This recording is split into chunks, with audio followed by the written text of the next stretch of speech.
Yo, kamusta everyone? This is First One, and it's another one.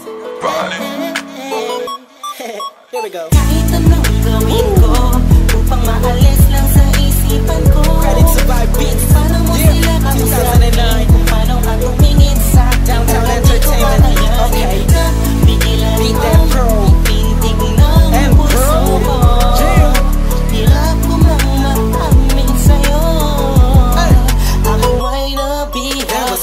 Ako'y nasa isang occasion, isang celebration. If I'm not mistaken, yun natay tapos ng graduation ng pinsan ng tropa ko sa kolehiyo. Dito nagsimula ang kwento ko. So I get a couple of drinks para may inumin and just puffin that smoke, if you know what I mean. Biglang may ako pansin, ani mo'y di ka paniwalang may kumislap sa gilid na parang diwatang galing pa sa lugar ng mga anghel. Kakaiba, ang ganda, para akong binaril sa puso. Ako'y na-stop, I feels like napapaligiran tayo ng mga polis. Ang buong space ay nag-freeze, freeze, parang kanta ni T-Pain at Chris Brown. Tulog niya para sa akin ay napakaganda sound. Pang-Pilipinay, Pilipinas ang dating, she has the crown. Nasulat ko tong kantan to, cause for you I'm really